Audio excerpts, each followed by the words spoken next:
Good evening, everyone, and welcome to Steam Cafe. My name is John Hartwell, and I'm the Vice Chair of the Connecticut Commuter Rail Council. And um, welcome everyone here this evening.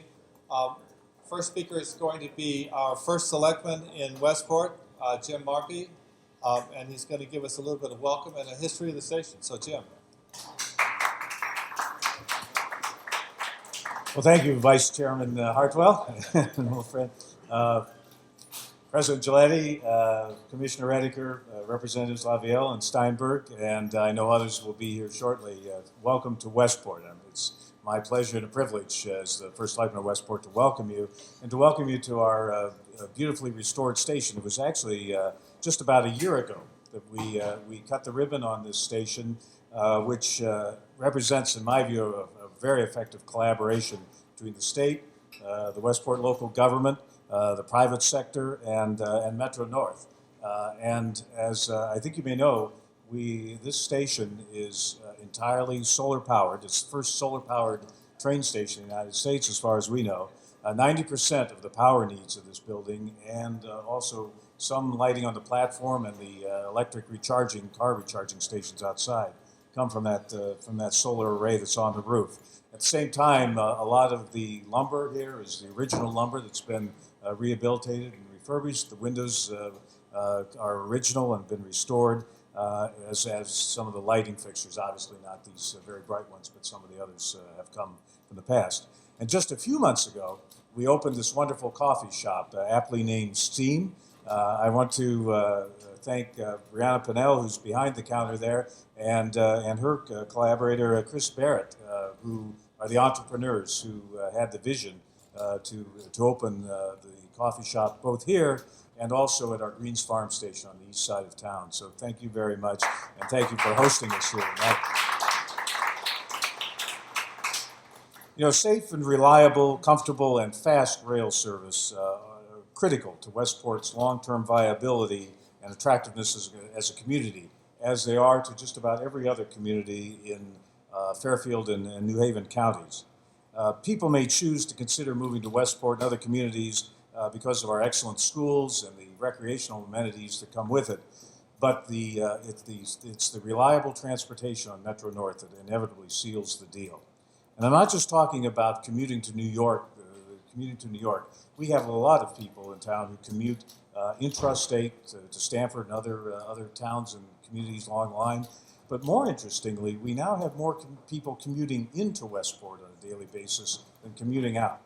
And many of them, while many of them come by car or come by luxury bus, as we see, a lot still come by rail. And it's very important to us and to the future of Westport that we get Metro North working correctly and right, that we get it to a world-class standard that reflects 21st century technology and expectation, and not 19th century technology and expectation.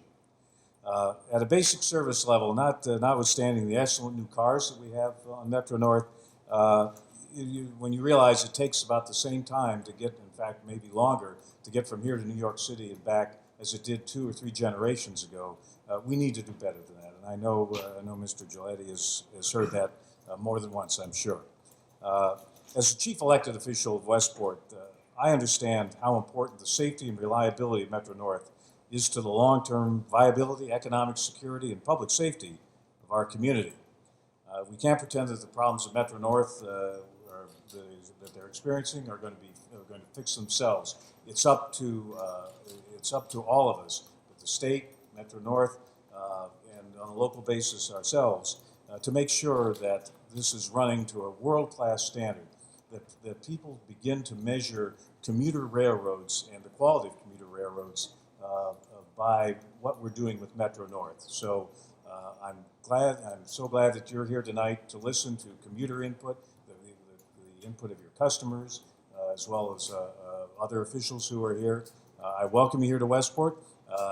This will go on for a while, but I encourage everybody to, after we're done here, there are any number of excellent restaurants within walking distance. So please leave a little money behind and help our economy. Again, thank you very much for being here tonight. We're privileged to have President Guilietti here tonight with us in Westport, and so many other state officials. I've seen a couple of other representatives who walked in the door. So thank you for being here. Jonathan, do I turn it over to you or John Hartwell? I'll turn it back to John Hartwell. Thank you for being here. Thank you, John.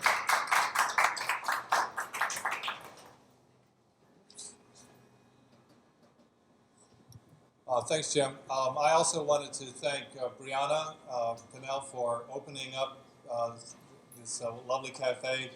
They get here at 5 in the morning to serve commuters, so to stay late on a night is something special. And I think this is a really terrific space, and I hope that more people will learn about it and use it going forward, because it's a really great use for the thing. I also want to point out that there's a very interesting innovation in this station. It's a local solution to a problem that we have up and down the line.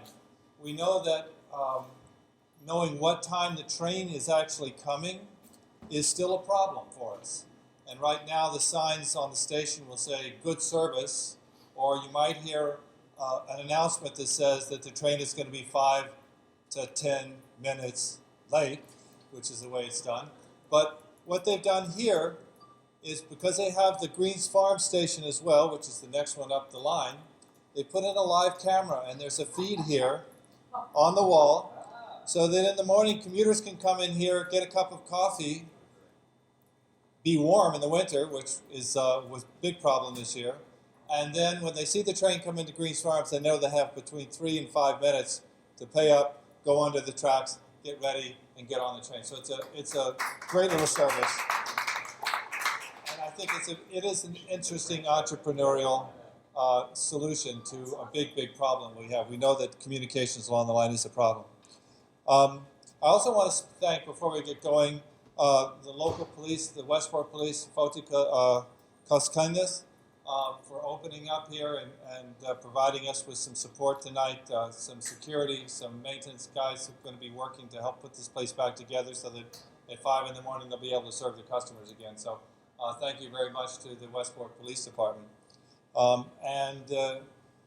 Jim Marpy already recognized the fact that we have Jonathan Steinberg here, state rep from Westport, and Gail Lavielle, Jonathan, and Terry Wood. Thank you. I didn't see you come in. So we were hoping to have State Senator Tony Boucher here this evening, but she may be running late because the sessions are very crowded this time of year. I was going to ask Jim Reniker to come up, if you could, Jim, and give us a little bit of background here on the relationship between the Connecticut Department of Transportation and Metro North. As we all know, Metro North is in fact a contractor for the state of Connecticut, and Jim and his department are the ones who are actually overseeing that. So, Jim, can you talk a little bit about the relationship between Metro North and DOT? Sure, it's a great relationship, and one that's been enhanced of late with Joe Guilietti arriving. It's a privilege to serve with ultimate railroad professionals in the industry.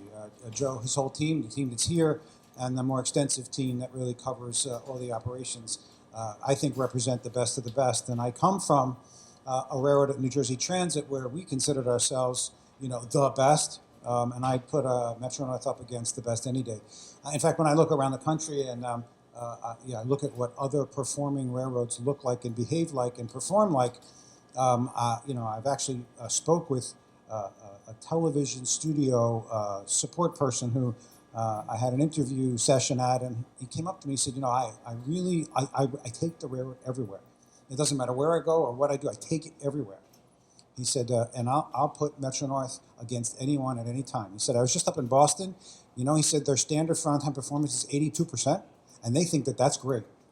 And that's what they live with day in and day out. And we've become accustomed to a very high-performing railroad, and I think the fact that it hasn't been that in the last year is really the challenge that we're working on. And Joe's put together for Metro North the 100-day plan.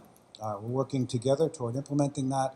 The relationship is one where Connecticut owns this railroad and the right-of-way and everything along it, and we have to have the responsibility for putting all the resources into it.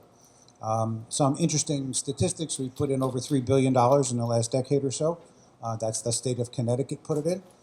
And if you stack up the investments that we've put in on the Northeast Corridor compared to all of the peers in the Northeast Corridor, we've actually put in about 3 times per mile of any other state. So we're doing a lot, and there's still a lot more to do. In fact, one of the significant investments are movable bridges. There's several $1 billion worth of that as a backlog, and we took the opportunity to put in a grant for Sandy Relief Fund to address one of the major ones, which is the Walk Bridge. And we also put an opportunity to put in for signal system upgrade. Those 2 things, if we got those in place, would be absolutely phenomenal for the quality and performance of this railroad. So we're the investors. We're also the overseers, if you will, of a contract with Metro North. And what that takes is daily communication, both at a staff level, and Joe and I talk a lot. And it's a great relationship. We feel free to pick up the phone. And frankly, it's a pleasure that you can do that, because that's not always the way it is. So we're beginning to establish a friendship. And my deputy commissioner goes back a ways with Joe. And when she heard that that Joe was coming, she almost jumped up and down. But that's not the way Anna is. So I mean, I think that's pretty simple. We've got this is about a partnership. It's a funding partnership, and it's about a relationship. And when those 2 things work, it works great. I'm pleased to say that several good things are happening within the next really just weeks, and we will see the completion of the phase of catenary work that has taken out 2 tracks. We'll have 4 tracks back, that catenary section back. We'll be under contract for the final section of catenary. Metro North folks are completing work on some of other facilities, but the major one is the track work in the Bronx, which will restore all 4 tracks in the Bronx to the speed it should be at. So this has been a trial year, but it's also been a terrific year, and we're going to be seeing the benefits and the payoff of those kind of investments and the partnerships coming very shortly. So I'll end it there, because I could go on for days, and I won't do that, because a lot of people want to talk, and that's what we're here for, is to listen. Thanks.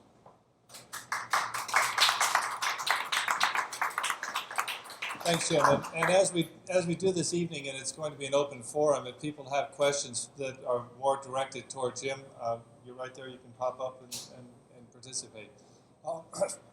I'm pleased actually that you mentioned the money, because there is in fact a great need for money to be invested in this railroad. We have mostly brand new cars. I think by the end of this year they will be all brand new. Is that right?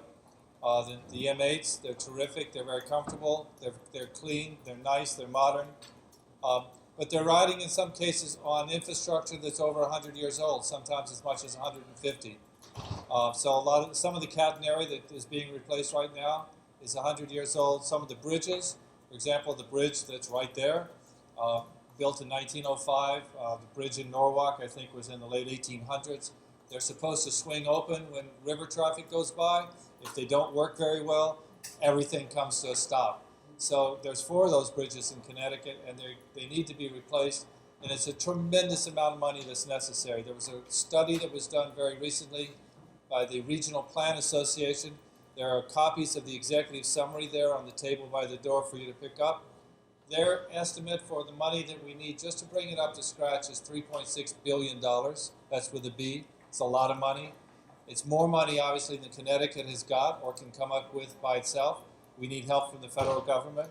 And I know that Senators Blumenthal and Murphy and the congressional delegation are trying to get money for us. And Jim mentioned the governor has just put in a request for $611 million, is it? And there would be matching funds to come up to $800 million. That would take care of 1 bridge and the communication system that we desperately need, and a little bit of power in the New Haven rail yard. So that's just 3 projects, $800 million, a bunch of bridges to go beyond that, several $100 million needed for the New Haven rail yard expansion. There's just a lot of money that's necessary. It's one of the things that we need to think about. But more to the point tonight, we have President Guilietti here. And Joe began his career in 1971 with the Penn Central Railroad while he was attending Southern Connecticut State University, where he received his bachelor's degree in history and English. So not an intuitive switch there to go from English to the railroad. He subsequently worked for Conrail before he joined the newly formed Metro North in 1983 as Superintendent of Transportation, and later he became the engineer of track for the Harlem and Hudson lines, Assistant Director of Transportation and Schedule Coordination, and he directed a project to reduce operational inefficiencies and increase productivity, all things that I think are relevant today. Joe then joined the South Florida Regional Transportation Authority in 1998 as Deputy Executive Director and was named Executive Director 2 years later. The authority operates the Tri-Rail commuter rail system in Palm Beach, Broward, and Miami-Dade counties. They don't have a lot of snow down there, do they? No. But they do have hurricanes, so, there is some bad stuff that comes through. He came back to Metro North at the end of January to take over as the president of Metro North, and he now oversees over 6,000 employees and 700 miles of track in 2 different states. So it's a huge job. And we all know that 2013 was a terrible year for Metro North, and this is the guy who's going to put it right. So, Joe, come on up and tell us what's happening.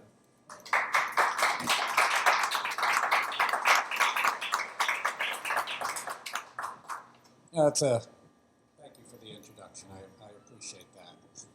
First, going back to Jim, it has been a great relationship. By the same token, he's talking about the professional team that's here. Gene Colonese, who was working with Jim and just recently retired. I worked with Gene's dad. He was one of the first conductors I worked with when I was a assistant conductor in trainment here in the 70s with Penn Central. Anna Berry worked with the MBTA. Jim worked with New Jersey Transit. And in the room here, you'll see that we've got our Vice President of Operations, we've got our Vice President of Safety, Stations, and Customer Service. Marcus here, who's our liaison. So they've been coming out, and you can see that we've been doing the meet and greets.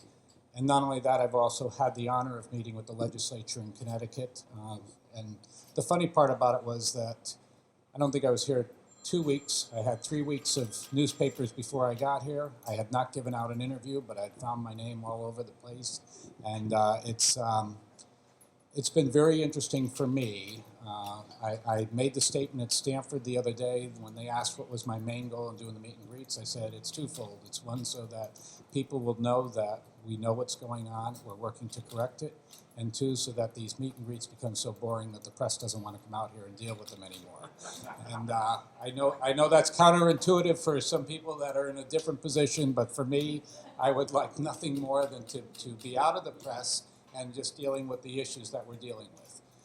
It's been very, it's to say that it's been sobering. This was a railroad that I left in '98. I had been the superintendent of the New Haven and the Harlem lines. I had been a train master here, a road foreman here. I went off to an engineering institute and came back to be the engineer of track for the Harlem and Hudson lines, which put me into the what I would have called the other side of the railroad, understanding basic track engineering. I worked at the Capital Department and actually worked on the acceptance of the Genesis locomotives, the FL9ACs that had come in. So I have an experience on the mechanical side as well. And I worked directly for the president for a few years before I went down for a 2-year stint to Florida. And you are correct, it doesn't snow down there. And I should say this tongue-in-cheek, but my home is still there. The last hurricane was up here, not down in Florida. Okay, so I do understand some of the issues going on in terms of having to deal with emergencies and having to deal with making sure that your systems are able to respond to them. Having said that, I think I have been candid on what has been the issues going on, right? You mentioned the infrastructure, okay? And I'm going to say that Jim is right. Connecticut has put a lot of money in, and yet there's a lot more that needs to be done. When you turn around and see some of the issues that have been on here, and I've said that you remember the past or you investigate the past to make sure you don't repeat mistakes so that you can go forward. And all of my emphasis has been on what we need to do to go forward. We've looked at and analyzed every single train delay that has occurred and how it has been impacted by the issues that have taken place over the last year. Every one of the issues that hit in, what happened when they had the issues in the Bronx, what happened when we began the catenary project. so that we could take a look and try to decide how best to put a schedule out at this time that could turn around and also allow that I get it back to being reliable, and I get it back to where we'll have the opportunity to take any block on this railroad out during the off-peak and be able to get maintenance done.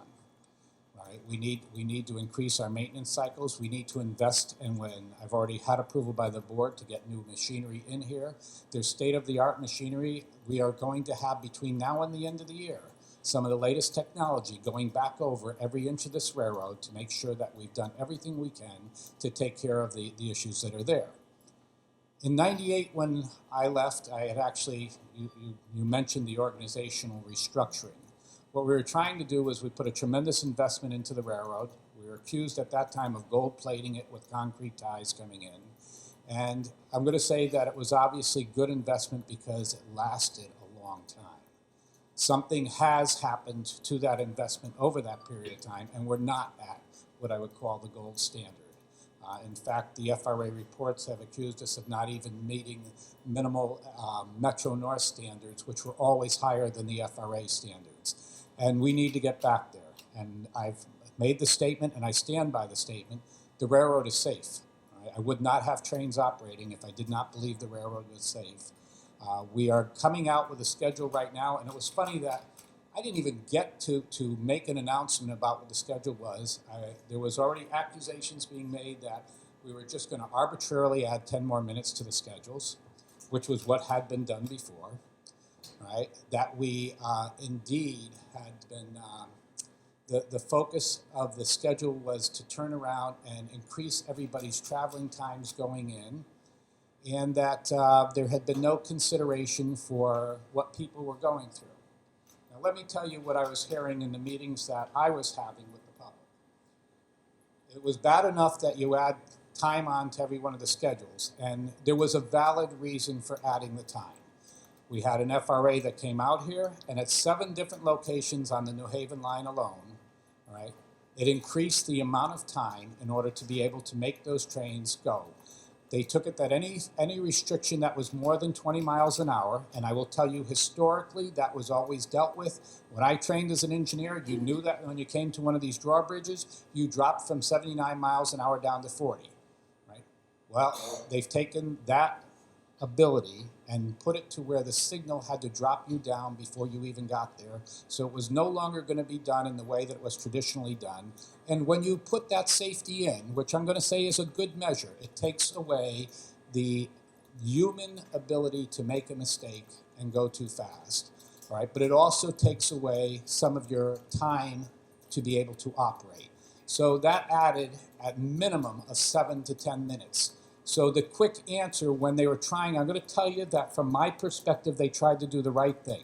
They threw some additional time in, but the bulk of the time that they threw in ended up at the end of the railroad, okay, where when the trains were going down. And I'll also tell you that in 1983 or 84, when I was a superintendent, we threw 10 minutes on between Brewster and Brewster North. All right, and it was nothing more than a ploy at that time that if a train was running late in that last mile, they had 10 minutes to make it up, so therefore the numbers went up, and it was a numbers game. What was done here was not being done for a numbers game. It was being done so that way there we could at least have some semblance, and I'm already in the point of saying we, some semblance of a schedule that was going to be reflective of reality. The truth was, with the trains running late, they got into Grand Central even later than the 10 minutes that had been put on. That compounded with the fact that you're going down into Grand Central and now don't have the time to turn those trains in order to go and make the next trains going out and the next trains coming back in again. So our normal 10 to 15 minutes for turns wasn't there. So we had to go through a very comprehensive analysis. And what we started with was the problem you have with the schedule that was there. If you were looking to go into Grand Central and they've added time onto it, you as a commuter would suddenly find yourself in a position that if you were still able to use the train you were getting on, because that 10 minutes still allowed you to get to your destination, great. But then you found when you got on it, it was not even making that time, so it had added another 5 or 10 minutes. So that meant you had to start looking at taking the earlier train. The problem with taking the earlier train was we're already finding out that they're running late. And if you've added the time onto the end of the schedule, what happens? But we've got commuters that are sitting out there in the cold, in the winter, all right, without having the reliability of knowing that the schedule that's there is going to bring that train at a time that they can count on. So I'm going to tell you the first phase of what we've done is to get that reliability back in there. We've readjusted the schedules. I'm going to tell you that in most cases, our analysis has shown that the inner New Haven, which of course, understand, I know where I'm at. I know I'm not in the inner New Haven from Stanford down, but the inner New Haven will experience less times going in. The outer New Haven is going to get a couple of minutes more, not 5, not 10, a couple of minutes as we've adjusted. And we started by reinstituting the times at Grand Central and building the time in from that. So at least you would know the time that you're going into Grand Central is still going to be the time that you want to get into Grand Central. You may have to leave 5 minutes earlier from your originating point, but hopefully that 5 minutes earlier is going to be a real time that we're going to have going forward. If we can accomplish that reliability, it's going to, one, give us the ability to truly be upfront and show everybody that we can go and do this. We're going to see a much, I'm going to say, better relationship with the public, which is going to make it easier for all the elected officials that are right now getting an awful lot of complaints about the service that is out there. It will make it easier for the train crews and our professionals that are dealing with an angry public right now that has felt that, you know, you put this time on and you didn't do any better. And I think what we're going to get out of it all is that at that point there, we can turn around and we'll talk about the next level is what I constantly get challenged with by the Department of Transportation. They want to know that we're honestly going to look into what are the next phases of technology that are going to take us even further along. Because it is true, if you go back and look at history, all right, we haven't done times any faster than they were doing in the old days when they used to have to bring them down there, change ends, and bring trains out. But we're carrying a lot of people, okay? What an amazing, for me, an amazing story. 285,000 people on the Metro North system, all right? It is growing, and it continues to grow. It is a fantastic operating system, and in the New Haven line alone, I grew up on this line. I started here in 1971. I left in 98. I was only going to go down to Florida for 2 years, but I fell in love with the weather. I won't say I fell in love with all the politics down there, but I did fall in love with the weather. And it is great to be back here, and I welcome the challenge, and I'm hoping that we can meet your expectations, and I'm hoping that I can meet both the Secretary of Transportation's expectations and the Governor's expectations, as well as the legislature that has called me in to explain where we're at. So open for questions, and we'll see where it goes.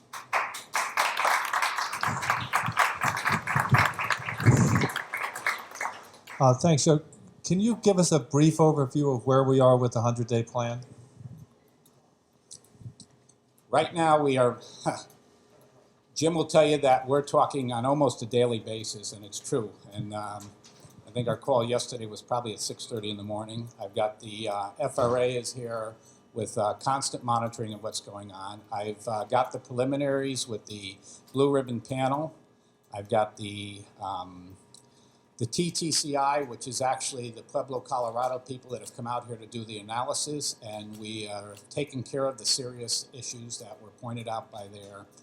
And I'm right at the point now of, I think, who knows, is it June? What's the date that I actually have to, June 11th. Please forgive me on dates and everything. It's been a little bit crazy lately, so I'm not looking for excuses, but sometimes I can get a date slightly off. So we're at the point right now that in terms of the 100-day, the first thing one of the emphasis was this conversation or the point on whether or not it was a culture that was more focused on-time performance and safety. That's why I'm emphasizing that we're pushing the reliance. We are pushing the fact that everything that we're going to do is not only going to provide for that reliance on the schedule, but it's also going to provide for the operating windows that will allow all the maintenance to take place going forward. And I have both from the NTSB and the FRA I think when I was called by the legislature, I didn't have any of those reports, but my assumptions have been that there had been too much of an emphasis on the on-time performance over the safety end. And the truth of the matter is, if we do it right, the safety end and a reliable schedule, all right, is going to naturally lead to a better on-time performance and a better perception. So in terms of the 100-day plan, it's moving along quite well. Part of what I had agreed to in that 100-day plan was to evaluate the schedules and what was going on, and we're right there right now.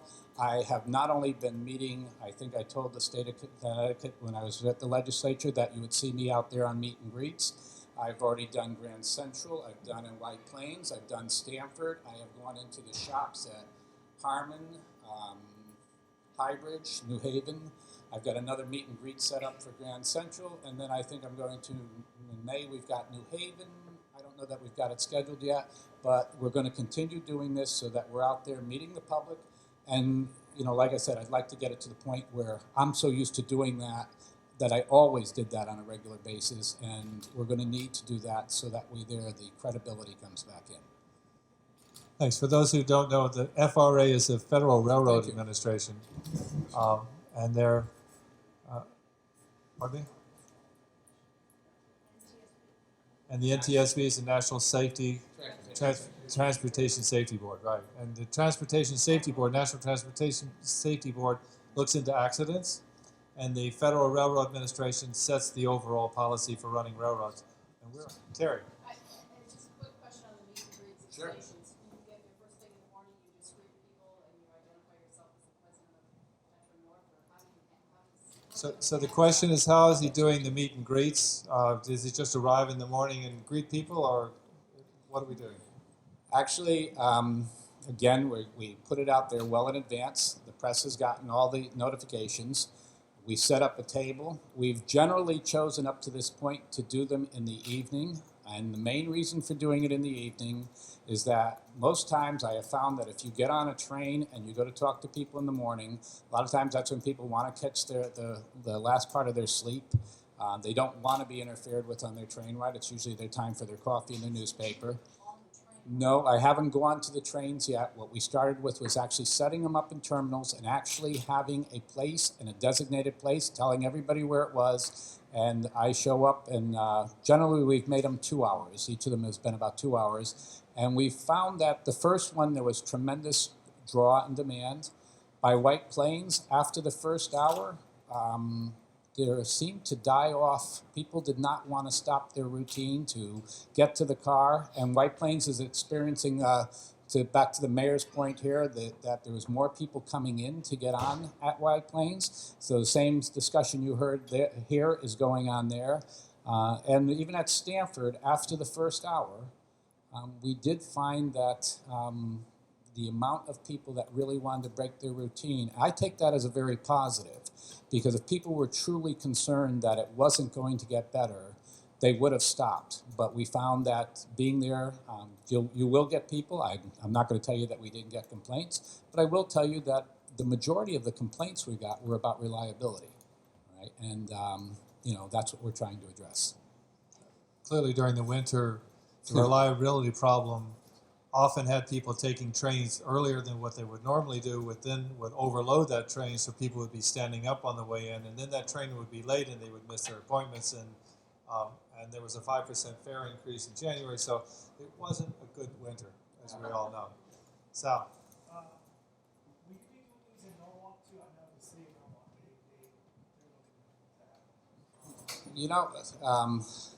I would, and I got to be so careful what I say because there's media here and everything else. I would love nothing more than to hit every major station on the railroad, okay? But you can count the stations and realize how long it'll take that to be. So what we're trying to focus on is the major centers first and then start working it out. And so I can't commit to Norwalk at this particular moment, but Norwalk does have a tremendous ridership and everything else. So the answer is, yeah. Yes, sir. Charles Carey from Westport. Quick question for you. I've been commuting about 15 years. Experience sadly going downhill. What I wanted to ask is, among the senior staff on the railroad, how many are commuting on the railroad on a regular basis? And for example, how did you get here tonight? Did you take the train? I'm so glad you asked, okay? Because if you don't think I'm aware of it, I had committed, and the legislature asked me the same question. For the first year, I would live in Manhattan because our problems were out of the dispatch office, okay? But my family is all in Connecticut. So I commute all the time, not every weekend, but I've actually been able to make it up 3 weekends. I took the train here tonight. I'll be taking the train back tonight. I take the number 4 and number 5. I use public transportation. I don't have a car up here. My car is down in Florida, so I don't have a car to go and use. And I believe in public transportation, and I anticipate at every one of these that I'm going to get that question and that there's going to be somebody following me to make sure that I'm not giving the correct answer. And if you live your life that way, then you don't have to worry about it. And in terms of the staff, just about every one of the staff, okay, would you raise your hand, the commuters that are regular commuters on our line? John comes down on the Harlem line. Ann, I believe, is on the Harlem line. You're on the Hudson line. You know, all the staff are commuters. On the New Haven line? On the New Haven line, we have people that are out on the New Haven line. On the, John, who is commuting on the New Haven line? Are you the Vice President of Planning, Mike Schaefer? Yep, he's on the New Haven line. So, you know, yeah, we've got him on all the lines. So I You know, don't. it's been a tough experience, as you well know, in the Oh, last and- couple of years. Yep. I think having people at the senior level on the train Yes. will help you appreciate what's going on. Oh. You'll hear it from everyone else, but I think having that personal experience helps. And that's what I'm saying. And on top of that, my family are all regular commuters on the line as well. So I get a personal update as well. Go ahead. That's great. Mike? Yes. Michael Incuriano, West Haven Train Station Committee, and also Chairman of the City West Haven Transportation Department Task Force. Mr. Guilietti, coming here tonight, I'd like to invite you to your brand new Metro North Station. Isn't it West nice? Haven. Just for the record, it's been open since last August, and as you know, it's the newest station on the line. We're very proud of that station also. We as a city have not had an operating train station since the demise of Savin Rock. You remember that? I sure do. And so this is pretty new to us, what's going on. 7, we have some questions and some very serious issues which we would like to discuss with you personally. Okay. We don't feel tonight would be appropriate for that discussion. We realize your schedule is very busy, and if it doesn't permit, we would be more than happy to come to you as soon as possible. Mark? Another question? Yes, back there. Yes, Sam. I want to represent people that are not 9-to-5ers, that take the train on a regular basis in the evening hours. I personally work in theater in New York City, and I work 6 days a week. My complaint is that there's a quiet car in the commuter hours, and I get to take the drunk train home. It's my same commuter train, and there's a lot more. I don't know if you know about theater, but there's local one from all the way from that I know, all the way from Stanford, all the way to New Haven, and then they get in their car and have to go further than that even. So we would love it if our specific trains, depending on if it's earlier or later in the week when the shows get out, are the 10. Well, it used to be 10:22 and 11:22, but they are now. It would be great to have a quiet car on those. I know how many cars there are in Easterway. There's 8 cars. If you could just have the one, that would be fabulous. My other concern is, and I don't know if you can help this or not, but I'm from Stratford. And I can't get to Stratford police to help me at all.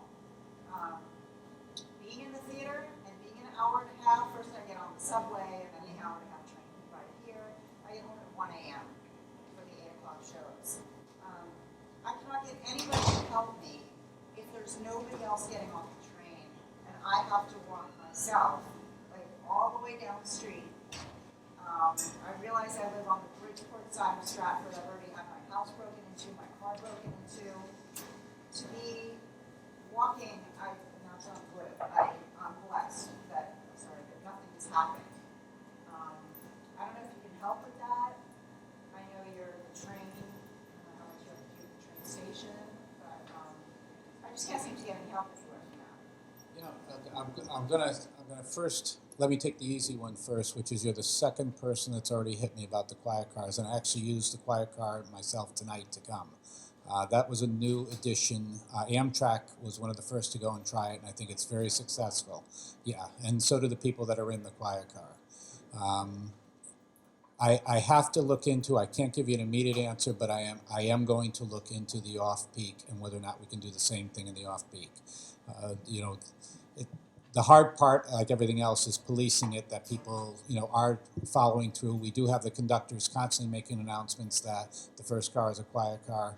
Then people are complaining because the conductor's announcement takes away a little bit of the quietness, but, we'll deal with that.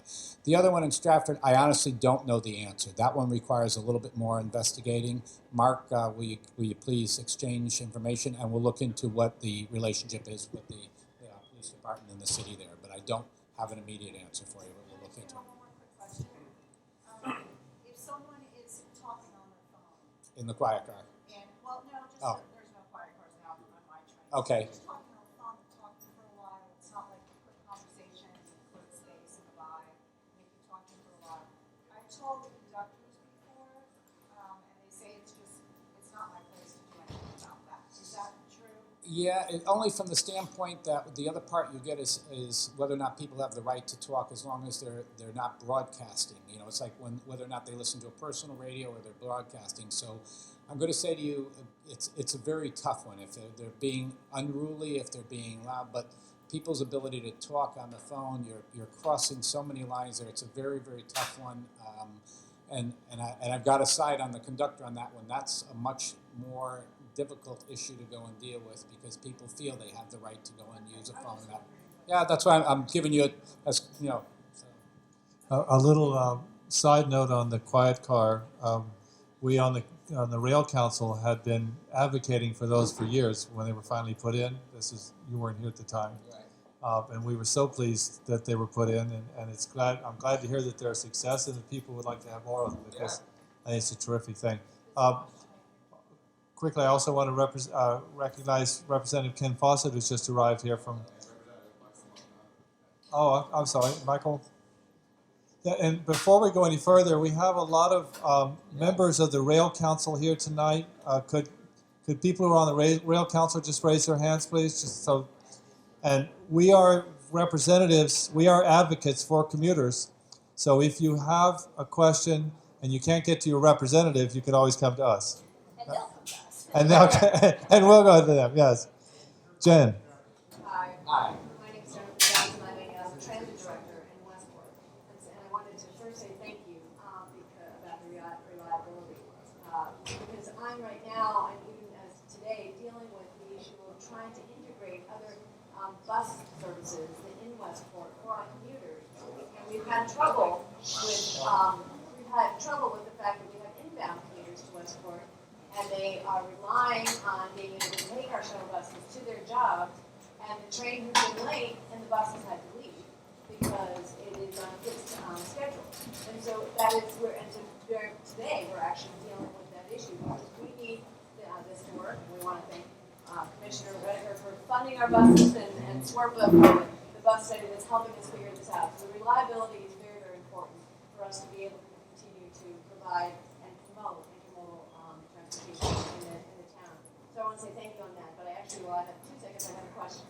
And the question that I have often heard, and there are people here that probably ask the question better than I can, but I often hear about the desire for our economic development in our state to have the 30-30-30 goal, and the 30 being initially the 30 minutes to Stanford. And now in Westport, it is a concern for us and my family that the trains are taking more than an hour. And if we can get it down to 30 into Stanford, then it's going to be under an hour to Westport again, well under an hour.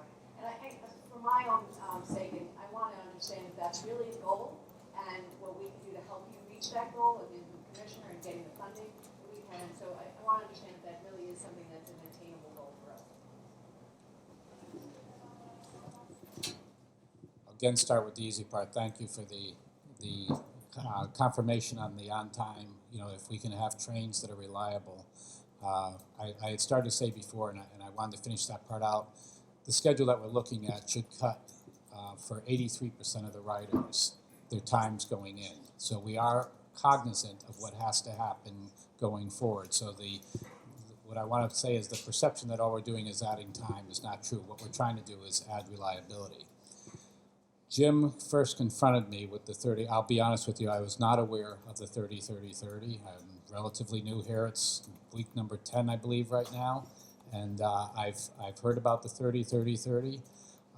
It's very aggressive.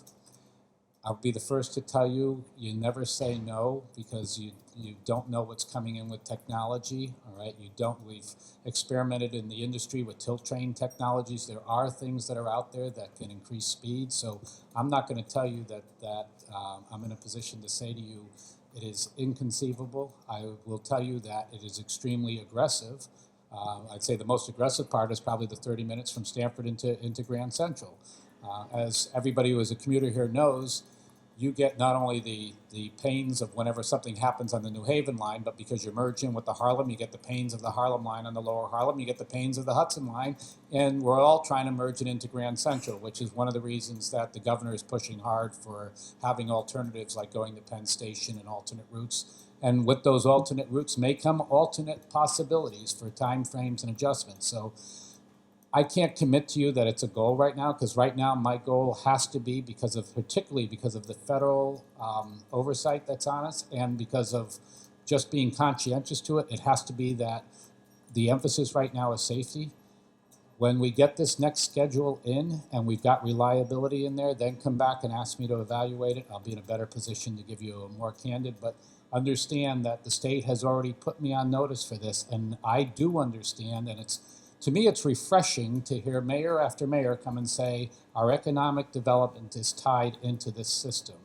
Because coming from a state where you had to convince them to keep a commuter rail system going and growing, to towns and states that not only get it, but understand the critical nature going forward, especially with the growth that's coming in. So I see it as extremely progressive. And the only part that I'm wrestling with is how much I keep getting challenged, okay, and how we're going to meet those challenges coming forward. But that's a healthy discourse, and I'm hoping to have that with you. Thank you. Go ahead. I did. I absolutely did. So 30-30-30. Yeah, so the concept is this. Yeah, the concept is this, or at least as it's been laid out. If you could travel from New York to Stamford in 30 minutes, and from Stamford to New Haven in 30 minutes, and from New Haven to Hartford in 30 minutes, the state of Connecticut would be revolutionized. That's the thought process. That's far from where we are today. We've got a Hartford to New Haven that operates more slowly than probably any railroad I've ever seen, and we're investing $600 million to upgrade that to a high-speed railroad. And that has probably the biggest gain in improvement potential in the near term of any of the rest of the system. New Haven to Stamford, you just heard Joe say there's 7 slow orders in place because of the infrastructure that have added time, not reduced the time. So we have a challenge there. And then the Stamford Inn, you just talked about what the difficulties are. So I think that the goal of travel time is important, but we've got to deal with safety and reliability. And the other part that we haven't talked about is frequency. So I think that economic development can be generated from all of those. And I think we have to be very cognizant that, for example, frequency may generate more riders locally than travel time, because a high-speed train, I think, probably takes the equivalent of 3 commuter train slots. So you might have to sacrifice frequency for speed, and that's a trade-off we have to evaluate. That thought process is taking place not so much only on the Metro-North line, but the Northeast Corridor overall, as part of a project called NEC, the Northeast Corridor Future.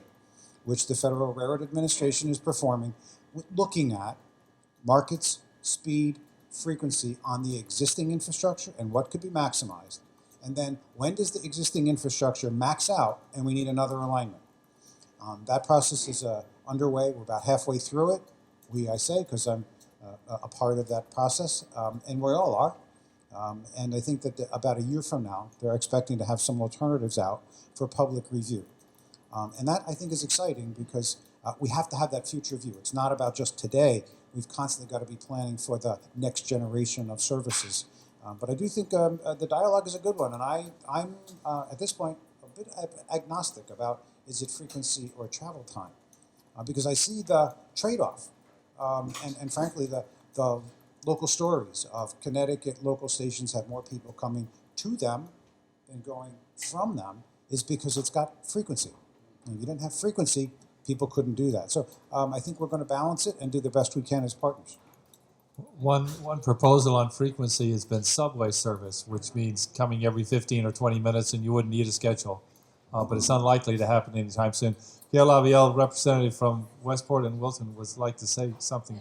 And Norwalk. Oh, can't forget I Norwalk. just wanted to say thank you because I have to go off to something else. And we really, really appreciate you coming here and doing this. And I wanted to let you know that the folks, the commuters on branch lines, the Danbury branch, the New Canaan branch, I know will be delighted to see you when you're ready to come. Okay. You let us know. And when you're really getting brave, then you can go to the Waterbury line. But thank you. I really appreciate it. I'm sorry to leave. Thank you, Gail. And as Gail is leaving, State Senator Tony Boucher has arrived. Welcome, Tony. Thank you for coming. So let's have some more questions. Yes, sir, at the back, sitting down, and then behind we'll go next. Okay. Thank you, Mike Meadows, for coming tonight and talking to us. My name's Rob Driscoll. I live here in Westport. I'm a daily commuter on the train. And I guess I'm a little concerned that you and the commissioner have identified safety, reliability, frequency, and speed as the four things we're focused on. But it seems like speed is far below the others in terms of being a priority. And from my perspective, I think that's really misguided because obviously the other things are important. From my perspective, we shouldn't have to talk about and advocate for safety or reliability, which should just be part of what running a railroad is about. But speed is really important for commuters as well. And I think, Selectman Mark, you mentioned this at the beginning. This is a town that's been attractive to people because it's thought that you can live here, you can commute to Stanford, maybe a half an hour, you can commute to the city in an hour, and it was reasonably fast and reliable. That's simply not true anymore. I think at the moment, people are hopeful. They say, well, maybe this is a blip, maybe it's going to improve. But I think if we institutionalize our current failures, bake them into the schedule, like you said, folks who live out here are going to have longer times. I think that's really going to be very damaging in terms of local economy, local property values. Honestly, if you're looking at living in the New York City area, why on earth would you move out here if you think it's going to be a 70-minute train ride? So, and I know you don't have a magic wand, but I think that I'm concerned that it seems like, speed is sort of the side of something that's not that important. It's actually really critical for people to go out and do this 75-minute ride each way twice a day. So let me respond because you've turned and said it should be obvious that safety is the most important. If that was the case, I wouldn't have had the reports that I have that says that the safety culture was not priority number one, right? That indeed the on-time performance was. So when you have that, the very first message that has to be delivered back is that you have to ensure that it's going to be safe and it's going to be reliable. I've also said to you that after we get a system that's out there that's reliable and people can count on that schedule, it's an interim step. The next step is what can you do to make that schedule better, right? So I'm not saying to you I'm committed to the fact that we're institutionalizing what's there right now. What we're trying to do is get it to the point that, one, we've taken care of the reliability. Two, we've provided for the windows to do the maintenance that is needed to be done out there. Three, when we've got those into regular maintenance cycles, that we then come back, sit down with the state and review what are the next possibilities, because they're going to tell you You've already heard, and Jim's gone out and challenged. The next challenges are going to be, how do we even get even more trains to go and meet the economic demands that are out there and be able to do that in a reliable fashion going forward? So I know what the challenges are going ahead. I'm not saying to you that I've given up on speed, but right now we do have some systemic issues. You've heard about bridges that are 40 miles an hour, all right? But where we are able to go 79 miles an hour, we're going 79 miles an hour. But one of the things that I also have to be aware of, and you have to be aware of, we're going to put in a positive train control system. That positive train control system is going to ensure total compliance in every speed area throughout this railroad. Right? Every time you add on safety appurtenances that are going to ensure and take out human intervention, the beauty of it is it gets a lot safer and safer and safer. The other side of it is that sometimes, in order to get that safety, they're ensuring that those speeds are dropped well in advance to make sure that every speed compliance is there. So there are some hurdles coming forward, but I have not looked to institutionalize the speeds that are out there right now. We are going to be constantly looking at what can we do to raise, like right now, one of the reasons we're keeping the fourth track out in the Bronx is so that we can get it from 40 miles an hour up to 79 miles an hour again, so we can start capturing those speeds and be able to assure the reliability of trains. So I don't want to, I've heard you. The unfortunate part is we do have to emphasize safety right now. We have safe trains out there, but we're not at a standard that we should be at, not at the standard that a system like this that, you've heard it said being number one in the country, and Jim is right, New Jersey Transit always tries to grab his number one, and we got internal battles between the Long Island Railroad and Metro North as to who's number one. The ridership and the demands that are here demand that we make the investments, and I'll tell you that no matter where else you go in the country, they look at this area for the answers in technology. We were always the ones that were trying new technology, whether or not it was Genesis locomotives, FL9ACs, SPVs. This was the area that you would turn around and I would wait when I was in Florida for people to hit the retirement up here so that I could pull them in down Florida because I wanted to pull the expertise from this area. So I don't want you leaving here thinking that we're institutionalizing something, all right, without taking it as an interim step for where our next levels of progress are going to be. This gentleman here in the front. Just want to add something to that, and I think it's an important point that I have not, nor has the governor, said that whatever we're going to do this time is enough. We had a very important, I think, communication that went to Metro North and said, we're looking for everything. Our goals are across the board, and travel time is one of them. And it's very high on the list because if you take a look at the capital program that has ramped up significantly for the New Haven line in the last several years, and it's an immense amount of money. A major focus of that is eliminating the bottlenecks, eliminating the speed restrictions, eliminating the default bridges, fixing the catenary so that it's got constant tension, it doesn't have delays built into it. And the next big project, which is about speed, is the signal system. And we're trying to advance funding to get that done as soon as possible. Because when you put those all together, there are significant travel time benefits from them. To achieve what we'd like to achieve is going to require some of that to be accomplished first. But by no means is travel time last on the list. For me, it is critical. It's what makes the market. It's what makes the economy go. But I do think that there's also this local travel time issue and local connections, and we've got to balance it all. So I think, to Joe's point, we're at a place today where we've got to recover, and then we can take on what needs to happen next. Thank you. Yes, sir. My name is Robert Fiore, live in Milford, Connecticut. We had a nice Yes, walk we did. to Stanford, back then it was. Could you give the mic so we can hear? And once again, my name is Robert Fiore, live in Milford, Connecticut. We spoke down in Stanford, and I hit you with a bunch of questions and statements regarding my wife was on the train that derailed with the other people, all the issues with safety. But I'm bringing up two things tonight that are different than that. Number one, I went to New York to a Yankee game 5 years ago, and I saw for the first time this type of signal up there. And that's 2009. We're 2014. Why don't you have something like this at every station? Sue? Okay? No, it's only because I want you to get the schedule. They're talking right now about when we're going to get the new signs out that are going to talk about where the trains are and when they're going to be there. All right?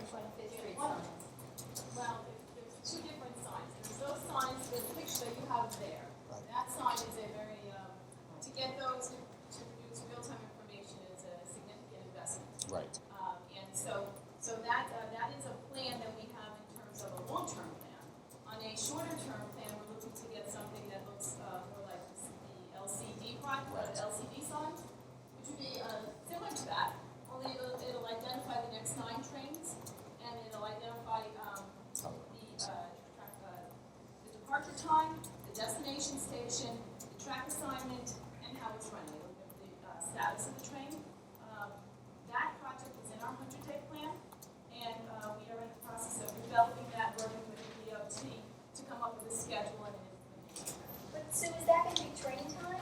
That is, it's fed by the train. Because that's not always right. I rely on that, and that is not always right. The system that we have. It's not up to date. Well, If something happens, it doesn't update itself. it does. Well, it does update itself. There are issues with that because the information is not GPS fed. The information is fed because of reporting points on the line. So it doesn't identify a train that's late until it's late beyond a certain reporting point. So there's a timing issue. As we include additional stations into the real-time information, these new signs, and they're fed cellularly. As we do that, we modify the reporting points as much as we possibly can to improve the reliability. So like in Stanford, you will see the reliability of the information is much better than at some of the other stations that's being used. And the other end, just so you know, part of what you're balancing off is as we put in the positive train control, every single train is going to have a GPS identifier. So the natural time to go and tie in your system is when you can actually have a constant feed coming from the train. We're about 2 years away from having that. The state was very proactive. They've actually already put it in on the M8s. The New Haven line will be one of the first lines that will get the positive train control, and then that will ensure the integrity of the information is being fed directly from the trains that are out there. So there is a balance between making the technology so that you're not investing too much in the old technology while you're waiting for the new technology that's going to give you exactly what you're asking for, and it's going to be very accurate. So Joe, I'm sorry, let's do that again for a second. Positive train control in the next 2 years? Yeah. Jim, is it funded? Yeah. Terrific. That's the best thing I've heard all night. Right. And again, I appreciate you telling me that, but it just seems unusual that this goes back 5 years and now it's really being looked into. The second thing is, which I was going to bring something else up, but let's go back to safety and where this money's coming from overall. What I can't understand is the fact that why hasn't Metro North, and now that you're here, don't you speak with every mayor, every state senator, state rep, and the U.S. government, have a sit down with them and know how to allocate the funding both on a state and federal level, primary federal level, and get the money in, have everything corrected and brought up to this century. Because the longer it goes on, where this system's antiquated already. How long do you want to keep dealing with an antiquated system? Look what happened to Miamis River Bridge. They knew there was a problem with it for decades and never got taken care of. That's happening with Metro North. Jim, this is not Joe's issue, this is mine. As I said at the beginning, we pay the bills and we get all the money. So first, money has been spent, and there has not been anything in the way of spending to remediate any of the safety problems.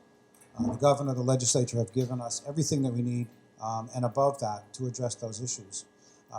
The allocation of dollars to the New Haven line, as I said, has been increasing geometrically and probably still needs to meet all of the needs. In terms of dialogue, we dialogue all the time.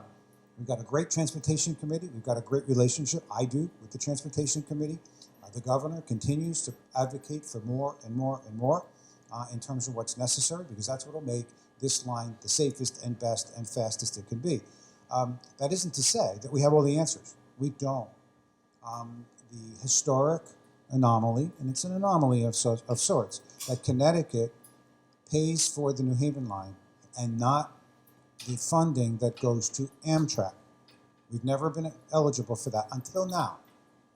With the Northeast Corridor Commission is now responsible for the overall program for the Northeast Corridor, and I'm the chairman of that. So thus, all of the states, the Federal Railroad Administration, US DOT, and Amtrak are part of a group called the Commission. That commission is establishing priorities for all of the Northeast Corridor. And I guarantee you that the New Haven line is top of the list in priority order for funding in that list because of the condition that it's in. So we're seeking those funds. And then both New York and Connecticut have sought Sandy relief funds to upgrade the New Haven line and the Northeast Corridor as a new pot of money, a discretionary pot of money to do that. So there isn't a day that goes by that we're not advocating with our legislators, with our congressional delegations on all of this. And I have weekly meetings with the congressional staff on just these issues and how we advocate for highway money and rail money because we need more. And I think the priorities of investing in infrastructure and what that returns to the economy are absolutely clear, crystal clear. And so we're going to fight to the finish on that until we get all we need. Let me add one thing to that on the political side. Senator Murphy was just here yesterday doing a breakfast in Westport, one of his going around the state during the time that they're off. And he actually met with the Rail Council a year ago when he had first come into office as a U.S. Senator. And he said to us at that time that when he was a congressman up in the 5th District, that transportation issues like we're dealing with here really weren't on his radar so much because he was in a different part of the state and his constituents weren't really affected by what goes on down here. But he told us, and this is a year ago, that he was going to work on this issue and make it one of his priorities. And he reported yesterday something that he talked about a year ago. He is actually working with a group of bipartisan, bicameral, so both in the House and in the Senate, legislators in Washington from the Northeast. And these are Republicans and Democrats. They're in the Senate, they're in the House, and they know that what Jim is talking about, that we need more money here in the Northeast. Apparently, the Northeast is the only place that makes money for Amtrak. And we generate over $300 million a year in profits to Amtrak, which goes to other parts of the country to subsidize rail travel there, which doesn't make money. They want to bring that money back. And in fact, in Amtrak's budget, this request to Congress that just went in, they've asked to hold that money, that $300 million, and invest it here in the Northeast. Now, it's highly unlikely that in the first pass that's going to happen, but it is something that is underway from one of our U.S. senators. The other senator, Senator Blumenthal, is now the chair of the subcommittee of the Commerce Committee, which has control over transportation. He has the Surface Transportation Committee. And the moment that there was the derailment in Bridgeport, Senator Blumenthal has been on the case. And he held some hearings in Bridgeport not too long ago. He's been up in Hartford working on this. Believe me, in the background, he's talking to the FRA, and he is talking to them about the way they supervise the railroads in general. So there is stuff that's going on here that most of us don't see on a daily basis. And it's going to take a while for it to trickle down and have some impact, but there are people who are working on this, and I think we need to understand that. You know, what we're really talking about here is consistency. Consistency. Now, we've heard a lot of numbers thrown out, millions of dollars here, millions of dollars there. We've heard that $4.6 billion is needed to repair the line. So we need to know where that money's coming from, how long it's going to take to get the money, and how long it's going to take to make the repairs. In the meantime, we've also talked about communication. And there are some things that are just so wrong. The day of the explosion in the city, I was on the 10 o'clock train from Fairfield. And we get to Stamford, and the conductor is saying, yeah, we're going all the way. Meanwhile, all the emails said, we're not going anywhere. You know, we're getting into the Bronx, and they're not sure what's happening. And the conductor keeps repeating, we're going all the way in. The dispatcher says, we're going all the way in. It's not exclusive. And we understand that things happen. We understand that it's 8 degrees out. And again, the communication is a critical factor in all this. Let me know know my train's gonna be 15 minutes late, I have a much better attitude. But also, when they do run, let them run consistent. That now the weather's nice, the trains are still late. Well, I will tell you that if you were to go and take a look at the progression, that the trains are getting much more reliable, and they will continue to get more reliable. If I can actually show you the numbers, I see you shaking your head, but and that's what everybody evaluates on their train. All right. 6 weeks ago, you're right. But let me also say to you, one of the reasons that they're getting more reliable isn't because we've changed the schedule. All right, the weather got better. All right, let's be candid about it. I happen to be involved with the decision on when we had the explosion next to 125th Street. We initially thought we could still keep trains going on 2 tracks, and we wanted to. And eventually, what it got to was my calling the president of the transit authority. It really worked out. Just let people know what's going on. And that's what I'm saying. And in that case there, the conductor was giving you, I know what you were getting from your text, but at that moment that the conductor is giving you the information, that conductor, he or she is giving you the best information we had, which was we were going to be able to use 2 of the tracks. That eventually ended up not being the case, and we had to set up subway operations. And I've got to tell you, one of the things that I feel particularly good about was that we had complete cooperation with the transit authority. We were able to set up these subway links and have our trains meet the subways. Wouldn't want to do it in a rush hour, but at least in an off-peak, we kept things going, and we were fortunate enough that we got 2 tracks back for the evening rush so that we could start providing service. So, I will take the hit on the communication. We can get better. We can always get better. So. But let me do say, I take the 834 out of East Norwalk on a pretty regular basis. Every single time, and I ask everybody on the platform every day, it's always announcement. It's 5 to 10 minutes late. And everyone says, well, they make it up on the way in. They don't. I'm late every day. When is that going to stop? Because I find that even though you're saying it's not happening, it's still consistently 10 minutes late to the date that. Ask me that after the May 11th schedule change, okay? If we haven't been able to accomplish it then turn around and say to me. 8:44 instead of the 8:34? I can't do, I don't have each one of them there right now, okay? But no. That's why I'm saying to you, seriously, give it a shot that what I'm saying to you right now, test me on the validity of that, rather than my trying to explain to you right now what's going on with that particular train. John, I saw you. Is there something you wanted to comment on it?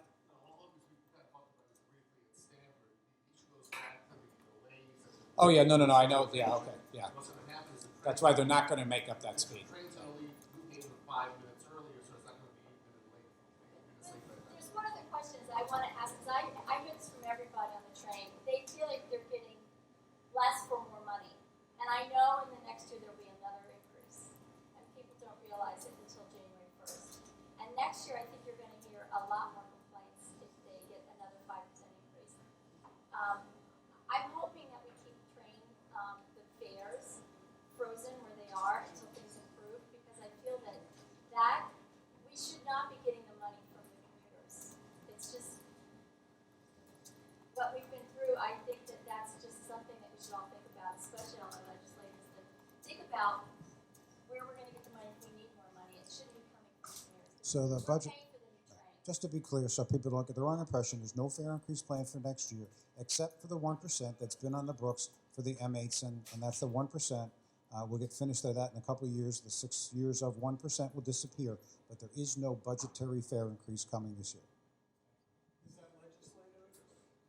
Was that legislatively enacted? Yes. Not quite yet. I think we got a week to go. But yes, that would be a result of the legislature, and we're hearing that it's not happening, right? There's no fare increase in the budget. The 1%. The 1% was to pay off specific Yes. interest, for sure. But there were many of us in the legislature that did not agree with some of this and did not support it. However, now that we're where we are, and by the way, I am here representing Tony Guerrero, who's the chairman of the Transportation Committee. I'm the ranking member on the Senate side, and also your state senator here in Westport. And we just finished a late session tonight, so I apologize for being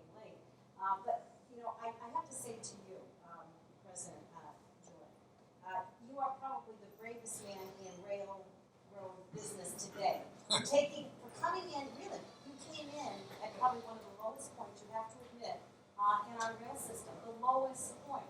And we didn't even know how low it was. We even got more information just recently. Yeah. And they dug up the whole litany and list of failures, of penalties, of violations that were so enormous, and the penalties exacted for that were very minuscule compared to the level of problems that were there. And that speaks to lack of oversight, not just at Metro North, but here we have to take some responsibility here in Connecticut as well for not, taking Metro North to task early on all of this. So you're new to the game. We appreciate your accessibility. That the committee, even though comprised of leadership that might not be as familiar with Lower Fairfield County, but let me tell you, during my tenure, all of a sudden, it was loaded up by state reps and state senators, including those that are right here, that decided they were going to ask to be on the transportation committee because of all of this. And as a result, a lot more attention now is being brought to this, and the chairs are very much concerned about this and keeping their eyes open on this and want some credibility to be restored and some stronger oversight to be provided, which I believe our commissioner is doing that. And we are looking forward to updates from you and also any comment with regard to what you walked into, quite frankly, about all of these violations and how you would address this going forward. Couldn't we have left it off without the part on the end there, which, again, have to, it's out there in the press, okay, that there's been a number of issues. If I turn around and say, and I think Jim has said it best, okay, we dropped the ball on keeping it up to Metro North standards. In a lot of cases, it wasn't below the FRA standards, but it was below our own standards. I am going to say that when you review a lot of what the FRA had put in there, it includes everything from when an engineer doesn't have their certification card on them and we get a violation. So over the 10 years, it's disappointing that it comes out the way that it does because it makes it, appear that we have a railroad that isn't safe. And I have to stand by the fact that we have had TTCI go through here. We've had the geometry cars, and we're going to do it 5 more times this year. It's a railroad that is safe, okay, but it's almost what I would call at the state of good repair standards, all right? It needs to go way beyond that because as you're hearing the questions here about what the economic development has to be, it can't be at state of good repair. It has to be beyond that. And I do want to turn and say that, from my standpoint, I've got 2 governors that have made it, I've never walked into a job where I've had as much attention from 2 governors, legislators, okay, representatives, okay, and rail councils. And rail councils, and the open public, and it's like I said, I'm looking at the past. I'm focused on it because every one of the things that was there that was anywhere near a critical nature has been resolved, right? But going forward, I don't want to see that it becomes part of our legacy going forward that we leave a system that has that type of an imprint on it. You're going to see a much better system going forward, and it'll be the system the way it used to be. Everybody says that, and the same way. That's what I'm saying. And believe me, I'm putting a lot on this, but we've got a schedule change coming. Let's watch what happens with that schedule change. Let's watch what happens after that schedule change, whether or not I go to a meeting and people feel that we were addressing it. Sure. The length of travel time will be In all cases, okay, you might on the portion of the New Haven line that is east of Stamford see maybe an additional 2 to 4 minutes, depending on the train you're on. Anything that's in between Stamford and going in, you're most likely going to see a reduction in time of 2 minutes or so because we've been able to move some of that time that was down at 125th Street out to the outer ledges and put it in the outer ledges to ensure the integrity of the schedule. And then how long will we be experiencing those delays? When can we start to see? What I'm hoping is, and I shouldn't, what I'm trusting is in May 11th, okay, it'll take us a little while for it to tweak in, but you're going to see that you can count on the schedule that's there, and then I can answer the state's questions about when can we start cutting some additional times going in? But first, I've got to get it to where it's reliable, and that's where we're at. So, Terry. Thank you. Terry Borgeson, I'm on the Commuter Rail Council. Yes. New to the game. I appreciate everyone that's here. As part of the Rail Council, which was changed, we've extended it beyond just the shoreline to the state line. So that we have New Haven through Springfield and other lines that are potentially going to be here. But we also look at New England as a whole. And what I've heard from many legislators on the national level, while they're not necessarily in favor of a lot of transportation money in certain areas, they agree that New England is the place where this is going to work. Okay, not only for passengers, but for freight.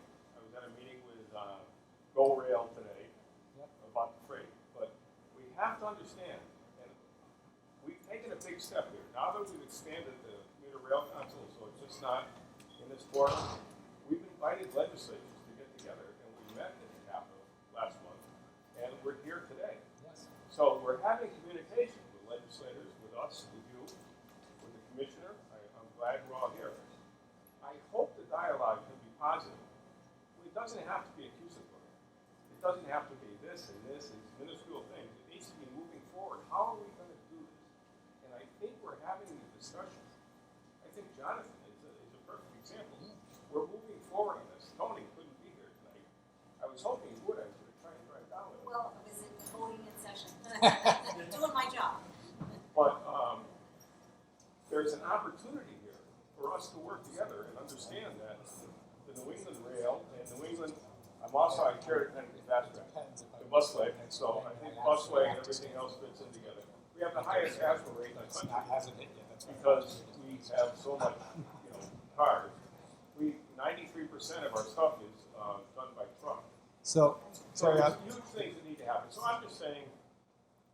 I'm sorry. I'm going to interrupt here because Joe is actually watching the monitor in the back for the train to hit Green's Farms because his train is on the way and it actually should be here at 8:33, but it's 8:34 and not here yet. So that's part of the problem. I'd like to take a question from someone who has not had a question yet in the back. Yes. I'd like to know how you gauge passenger load. I mean, one of my issues coming from Green's Farms is it's duck, duck, goose until Stanford or Greenwich.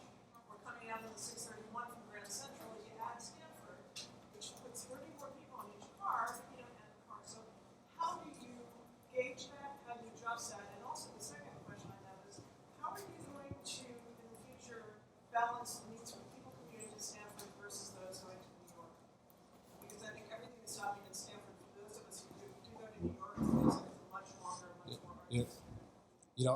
I could have a conversation with you this whole evening on that because even when you talk about the high speeds and stuff, all right, down in Florida, that was a big battle because if you wanted to put high speeds on, you had to do a lot of station skipping. So all the stations that are skipped get very upset. How do we balance it out? We are using counts constantly. We're actually going to electronic counting, so we actually know what's going on. But part of our problem has been with a schedule that people couldn't rely on, people are jumping to other trains and it has thrown our balance off. So what we're hoping is with this new schedule, once people know what time they can get in, they can lock on to the trains that are going. We use our counts, we take a look at that count and it tells us how the loading is and what we're going to do. And there's a constant balance. And for me, it's been amazing because even tonight, the options I had on getting here versus what it was 15 years ago has shown what an investment there's been and how many trains there are to go and choose. But I'm sorry I keep looking up at the monitor because I actually have a very early morning appointment again, and I enjoy this. I honestly do. I want you to know I appreciate it. And getting back to the positive, people have a right to complain over some of the services that were out there, and they have a right to question whether or not we're doing the right thing. But you are right about the dialogue. This is fantastic to have your DOT, your representatives all being here and able to talk about the issues that are there and hearing as well. And that was the one thing that they said to me when I showed up in Hartford. We're hearing from our constituents and we want to know what the answers are going to be. And I at least feel that was I appreciate the comment that you made. I come here with a team that's very experienced. I have 40-something years in the industry myself. I've hired another Connecticut person who's a PE and an engineer at track. And, you know, yes, Mike. Yeah. Stealing. So, and if you don't mind, I'm going to ask your indulgence that I try to get over there and make this train that's going back. So, Joe, thank you very much for coming. I very, very appreciate it. Yeah.